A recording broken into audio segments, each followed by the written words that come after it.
उत्तर भारतीय आंदोलन असेल, बाकी असे सगळ्या आंदोलनामध्ये आम्ही सहभागी होऊ लागलो. त्याच्यामध्ये आमच्या अंगावर केसेस वगैरे पण पडल्या. उंच उंच टॉवर व्हायला लागल्या, बिल्डिंग व्हायला लागल्या, परंतु खेळाचं मैदान हे नव्हतं. नावाने तिकडे शेड्स बांधतात आणि लोकांना वरती फुटपाथवर चालणं वगैरे हे कम्प्लीट बंद होऊन जातं.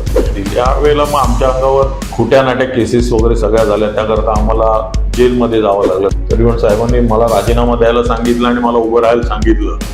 आणि मी साहेबांनी जो माझा विश्वास दाखवला माझ्यावर तोच, आणि मी नगरसेवक झालो. हा आयुष्यातला माझा खूप मोठा आनंदाचा क्षण होता.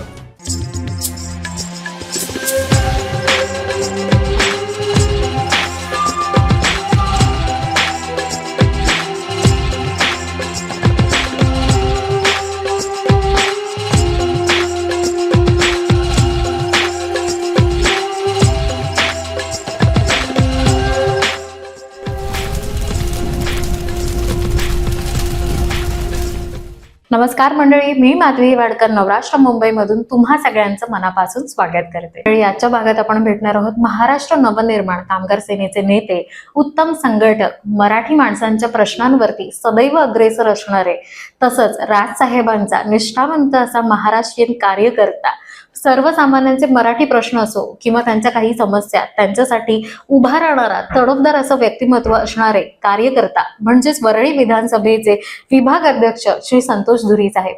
तर चला त्यांच्याशी भेटूया. त्यांचा हा जो कार्याचा प्रवास आहे तो त्यांच्याकडूनच जाणून घेऊया. खरं तर मी जेव्हा मला राजकारण कळायला लागलं तेव्हापासूनच मी शिवसेनेचा एक शिवसैनिक होतो शिवसेनेमध्ये. आणि त्याच्यानंतर एअरपोर्ट अथॉरिटीमध्ये कामाला असताना लोकाधिकार समितीमध्ये मी कार्यरत होतो. आणि तिकडे मी संयुक्त सरचिटणीस असल्या कारणाने लोकाधिकार समितीमध्ये तिकडे कालांतराने मी राजकारणामध्ये ओढला गेलो. लोकाधिकार समिती बरोबर जोडल्या गेल्यामुळे विविध बँकांमध्ये असेल मोर्चे आमचे जायचेत, किंवा ज्या शासकीय संस्था आहेत तिकडे कर्मचाऱ्यांची भरती वगैरे याकरता मराठीचा मुद्दा घेऊन, स्थानिक लोकांचा मुद्दा घेऊन आम्ही त्या ठिकाणी जात असतो. मोर्चे असायचे, आमचे आंदोलनं असायची. त्यामुळे नंतर आम्ही तसे स्थानिक शाखेशी म्हणून जोडलो गेलो. आणि नंतर मग त्याप्रमाणे आम्ही इलेक्शन असेल किंवा काही दुसरी कामं असली, लोकांची जनहिताची कामं असली की त्याप्रमाणे आम्ही त्या लोकांशी आम्ही जोडले गेलो, राजकारणाशी जोडलो गेलो. वर्ष मला वाटते त्यावेळेला मी लोकाधिकार समितीमध्ये 1994 साली लोकाधिकार समितीमध्ये एक पदाधिकारी म्हणून मी काम करू लागलो. त्या अगोदर एक सामान्य शिवसैनिक म्हणून मी लोकल शाखेमध्ये काम करत होतो. लोकाधिकार समितीमध्ये काम करत असतानाच पक्षाशी राजकारणाशी जोडल्या गेल्यामुळे नंतर मग 2006 मध्ये आमची महाराष्ट्र नवनिर्माण सेनेची स्थापना झाली. आणि त्यावेळेला सन्माननीय राजसाहेब ठाकरे यांच्याबरोबर सगळेच जे आमचे विद्यार्थी सेनेचे जे माझे मित्र होते किंवा आमचे स्थानिक शाखेमधली जे शिवसैनिक होते, असे सगळेच जण साहेबांच्या बरोबर आम्ही बरोबर गेलो. महाराष्ट्र नवनिर्माण सेनेची स्थापना झाली 2006 साली. आणि त्याच्यानंतर कालांतराने आम्ही मग त्याच्या प्रक्रियेमध्ये पक्षाच्या वेगवेगळ्या कार्यक्रमामध्ये वगैरे सहभागी होऊ लागलो. आंदोलनं असतील, उत्तर भारतीय आंदोलन असेल, बाकी असे सगळ्या आंदोलनामध्ये आम्ही सहभागी होऊ लागलो. त्याच्यामध्ये आमच्या अंगावर केसेस वगैरे पण पडल्या. आणि मग आम्ही त्या नंतर मग 2012ला नगरसेवकाचं इलेक्शन होतं. त्यावेळेला सन्मान्य राजसाहेबांनी मला एक चांगली संधी दिली आणि त्या संधीचं सोनं झालं. मी नगरसेवक झालो. सन्मान्य राजसाहेबांच्या आशीर्वादामुळे तिकडे मी एक नगरसेवक म्हणून काम करू लागलो. प्रभादेवी याच्यामध्ये मी काम करू लागलो. त्याच्यानंतर विविध कामं मी त्या पद्धतीने सुरुवात केली कामांची. नगरसेवक ज्या पद्धतीने कामं करतात त्याप्रमाणे सुरुवात केली. पण त्याच्यामध्ये काम करताना मी ठोस कामं जी केली तुम्हाला सांगावीशी वाटतात मला इकडे, ती म्हणजे कशी की आमच्या विभागामध्ये मैदानं नाही आहेत. म्हणजे तुम्ही आता बघत असाल की डेव्हलपमेंट सगळीकडेच होते, परंतु मुलांना खेळण्याकरता मैदानं हा विचार कोणीच केलेला नाहीये. पण आमच्या विभागामध्ये काही असे 2-3 प्लॉट्स होते की ज्याचं रिझर्वेशन वेगळं होतं. जसं आमच्या इकडे एक प्रभादेवीला चौनी गल्ली मैदान बोलतात त्याला, त्याचं रिझर्वेशन होतं हाऊस फॉर डिसाऊसचं. आणि तिकडे मला वाटतं खूप कबड्डीचे सामने, क्रिकेटचे सामने वगैरे खेळले जातात. तिकडे मी लहानपणी दिवाकर रावते वगैरे तिकडे त्यांची भाषणं मी ऐकलेली आहेत त्यावेळेला, ते महापौर असताना, की या मैदान जे आहे ह्या जागेचं आम्ही मैदानाचं मोठं स्पोर्ट्स कॉम्प्लेक्स वगैरे करू वगैरे वगैरे खूप मोठ्या गोष्टी आम्ही ऐकल्या होत्या. परंतु कोणीच तिकडे लक्ष दिलं नव्हतं. आणि प्रभादेवीमध्ये उंच उंच टॉवर व्हायला लागल्या, बिल्डिंग्स व्हायला लागल्या, परंतु खेळाचं मैदान हे नव्हतं. माझ्या नशिबानं त्यावेळेला जो डीपी प्लान असतो त्याच्यामध्ये काही आपल्या सजेशन ऑब्जेक्शन येतात, त्यावेळेला चेंजेस होतात रिझर्वेशन्स वगैरे. त्यावेळेला नगरसेवक होतो आणि मी सजेशन दिलं की तिकडचं जे हाऊस फॉर डिसाऊसचा प्लॉट आहे त्याला एक खेळाचं मैदान म्हणून डिक्लेअर करण्यात यावं. तर तो त्याप्रमाणे तो डिक्लेअर झाला. नंतर एक तिकडेच हातीसकर मार्ग म्हणून आहे प्रभादेवीमध्ये, तिकडे एक स्मशानाचा प्लॉट होता, जो तिकडची SRA ची डेव्हलपमेंट झाल्यानंतर, तिकडे बिल्डिंग झाल्यानंतर तो एक प्लॉट मोकळा झाला जो स्मशानाचा होता. आणि तिकडे एक विशिष्ट जमातीची लोक, काहीतरी वाघरी जमातीची लोक फक्त तिकडे प्रेत वगैरे आणायची. पूर्वी वाघरी समाज हा त्या एरियामध्ये होता, तो कालांतराने कमी झाला, म्हणजे आता नाहीच आहे. आणि त्यामुळे तिकडे त्यांची प्रेत येणं बंद झाली. त्याचा सगळा रेकॉर्ड वगैरे काढून मी सगळं त्याचा फॉलोअप करून त्याच्यानंतर त्या प्लॉटला मी मैदान म्हणून घोषित करून घेतलं. हे एक ही महत्वाची जी जागा आहेत. आणि तसंच या 2 जागांचं काम केलं. तसंच बाकीची कामं म्हणजे तुम्ही बघाल तर आताची जे नगरसेवक असतील किंवा जे आमदार असतील त्यांचं महत्वाचं बघितलं असेल तुम्ही की प्रत्येक फुटपाथवर शेड बांधणं, किंवा ते सिनियर सिटीजन्स आणि बसण्याची जागा वगैरे ह्या नावाने तिकडे शेड्स बांधतात आणि लोकांना वरती फुटपाथवर चालणं वगैरे हे कम्प्लीट बंद होऊन जातं. तशा प्रकारचे आम्ही कामं न करता मी ज्या वेळेला निवडून आलो त्यावेळेला पहिलं बघितलं की पहिला पाऊस ज्या वेळेला पडला त्यावेळेला जिथे जिथे तुंबतं पाणी का होतं ह्याचा सगळ्याचा विचार करून त्या ठिकाणी मी ड्रेनेजची जी हे आहेत म्हणजे स्ट्रॉंग वॉटर लाईन्सची जी तिकडे ड्रेनेजसाठी जी हे पाहिजे सिस्टीम त्याच्यात सुधारणा करून आणली. आणि मला वाटते की त्याच्यानंतर प्रभादेवीमध्ये कुठेही पाणी साचणं हा प्रकार बंद झाला. नंतर आपलं मे महिना असून दे, पावसाळ्यात सुरुवात व्हायच्या अगोदर नाले सफाई करून घेणं, वृक्षाची छाटणी करून घेणं, ट्रिमिंग करून घेणं वगैरे ह्या गोष्टी ज्या छोट्या छोट्या गोष्टी आहेत पण ह्या लोकांना महत्वाच्या गोष्टी आहेत. कारण का तर पावसाळ्यामध्ये ज्या वेळेला पाऊस येतो, कारण पाऊस आल्यानंतर त्यावेळेला कळतं की पाणी तुंबल्यावर कळतं की अरे इकडे एक ड्रेनेजसाठी चेंबर पाहिजे होतं, इकडे चेंबर पाहिजे होतं, पाणी इकडे तुंबतं. नंतर झाडं कोसळायला लागल्यावर कळतं की अरे बापरे इकडे झाडांवर लोड वाढल्यामुळे झाडं कोसळतात. हे ट्रिमिंग वगैरे करून घेणं ह्या सगळ्या गोष्टी छोट्या छोट्या गोष्टी ज्या आहेत त्या कालांतराने ते मोठे रूप घेतात. त्या गोष्टींवर माझा जास्त भर असायचा आणि दरवर्षी माझी पत्र जायची पहिली आणि त्याप्रमाणे मी काम करून घेत होतो. आनंदाचा क्षण माझा म्हणाल आयुष्यात तर ज्या वेळेला सन्मान्य राजसाहेबांनी माझ्यावर विश्वास ठेवला, कारण त्यावेळेला कॉम्पिटिशन एवढी होती विभागामध्ये नगरसेवकाच्या पदासाठी, त्यावेळेला माझ्यावर विश्वास ठेवला. मी एक गव्हर्नमेंट सर्वंट होतो तरी पण साहेबांनी मला राजीनामा द्यायला सांगितलं आणि मला उभं राहायला सांगितलं. आणि मी साहेबांनी जो माझा विश्वास दाखवला माझ्यावर तोच आणि मी नगरसेवक झालो. हा आयुष्यातला माझा खूप मोठा आनंदाचा क्षण होता. कठीण प्रसंग भरपूर आलेत आयुष्यामध्ये, पण माझा राजकारणातला कठीण प्रसंग तुम्हाला सांगायचा म्हणजे त्यावेळेला अमित साहेबांची तब्येत खराब असताना आणि त्याच वेळेला मला वाटतं आमचे 6 नगरसेवक हे सन्मान्य उद्धव साहेबांनी पळवून नेले. तो माझ्या आयुष्यातला खूप कठीण प्रसंग होता, कारण त्याची जी खबर म्हणतात ती पहिली मला लागली. ती पक्षामध्ये कोणालाच त्याची जरा पण हे नव्हती, माहिती नव्हती. आणि सकाळीच मला एक 6 वाजता फोन आला की आपले सगळे नगरसेवक 7च्या 7 नगरसेवक आपले चालले आहेत म्हणून शिवसेनेमध्ये प्रवेश करतायत.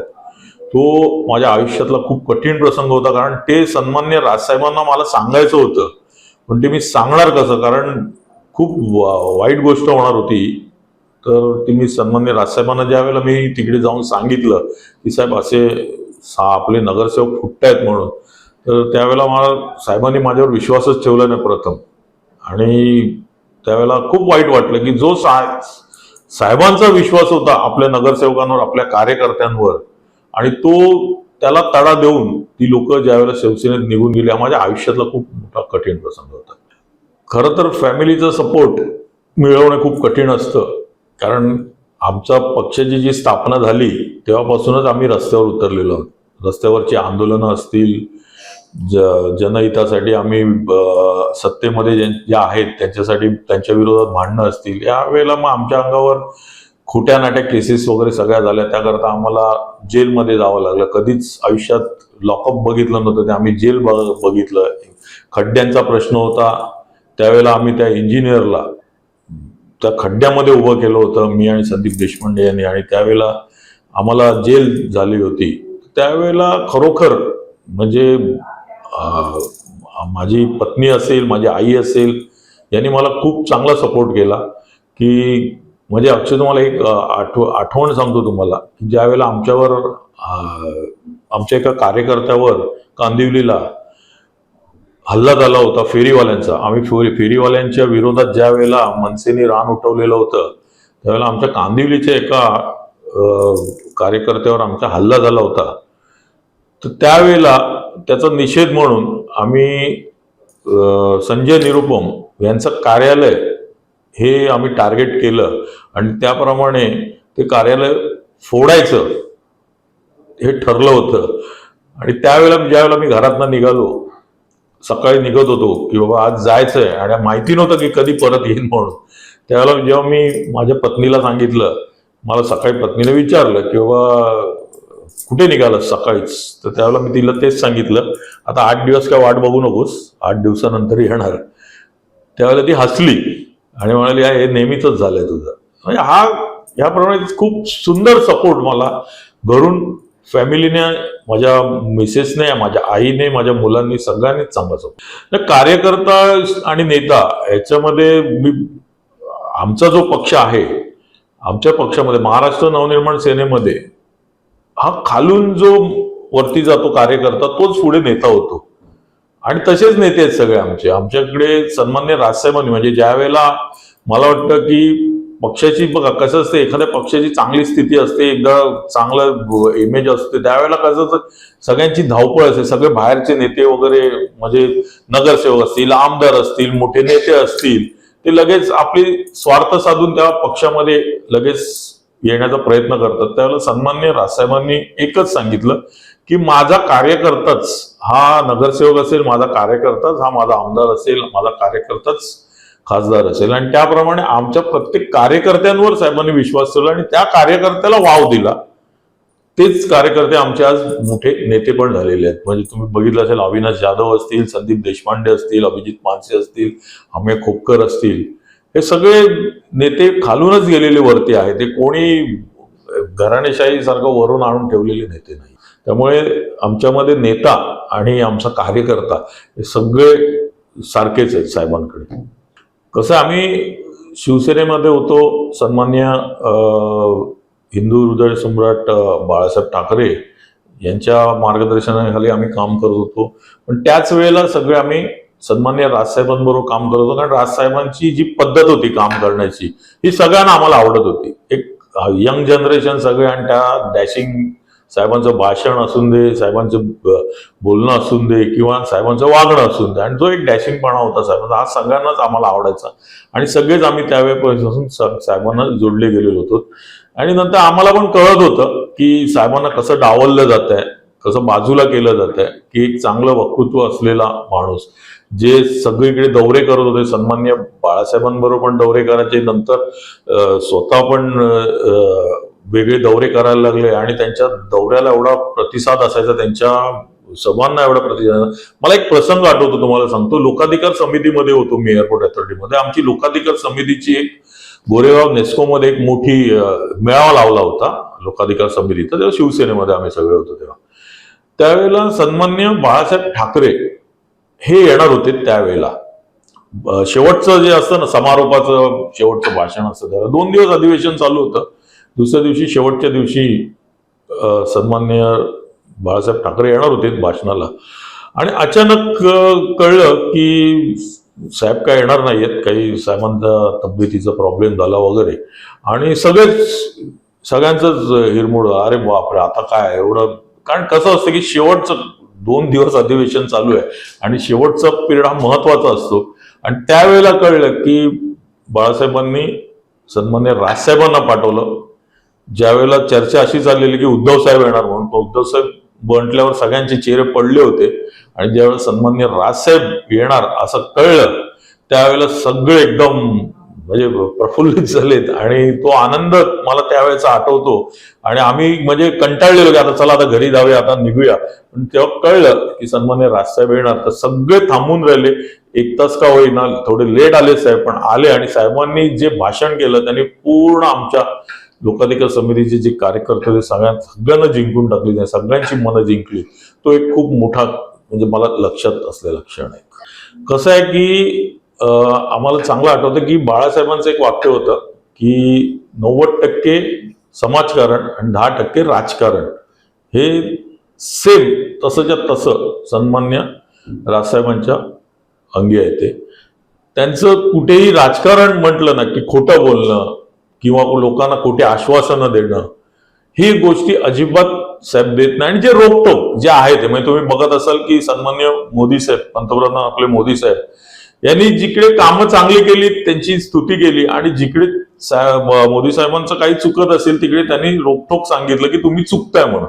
त्याच्यावरून मग लोकांनी एक इमेज बनवली की यू टर्न घेतात, एकदा तारीफ करतात, एकदा जे आहे ते आहे, जे सत्य आहे ते सत्य आहे, जे वाईट असेल ते वाईट आहे. कारण ती तेवढी डेअरिंग पण लागते की एखादा विरोधी कोण असेल तर त्याच्याबद्दल, विरोधी पक्षातला असेल आणि त्यांनी जर एखादं काम चांगलं केलं तर तेवढी हिंमत पण पाहिजे की त्याची तारीफ करणं. आणि जर आपण विरोधी पक्ष असल्यावर आपण नेहमीच त्याच्या विरोधात बोलतो, परंतु जर त्यांनी चांगलं काम केलं तर चांगलं बोलण्याची पण तेवढी हिंमत असायला पाहिजे, ती सन्मान्य राजसाहेबांमध्ये. आणि तेच आहे त्यांचं की काही खोटं बोलायचं नाही, कुठेही हे करायचं नाही, जे आहे सत्य ते सत्य. मला लोकांमध्ये जायचं आहे, मला लोकांच्या नजरेत नजर घालून बोलायचं आहे. असं नाही की मी आपलं खोटं बोललो आणि उद्या लोक माझ्या दारात आली, असं नको. हे साहेबांचं. मी आता तुमच्या चॅनल थ्रू खरोखर एक सगळ्या जनतेला मी खरोखर आवाहन करतो आणि विनंती करतो की सन्मान्य राजसाहेब ठाकरे यांना एक संधी द्यावी, त्यांच्या आमदारांना एक संधी द्यावी. खरोखर आम्ही जसं वरळी विजन सन्मान्य राजसाहेबांनी डोक्यामध्ये पूर्ण महाराष्ट्राचं विजन ठेवलेलं आहे आणि त्या पद्धतीने त्यांना काम करायचं, एक संधी त्यांना द्यावी ही मी तुम्हाला विनंती करतो. जय हिंद, जय महाराष्ट्र.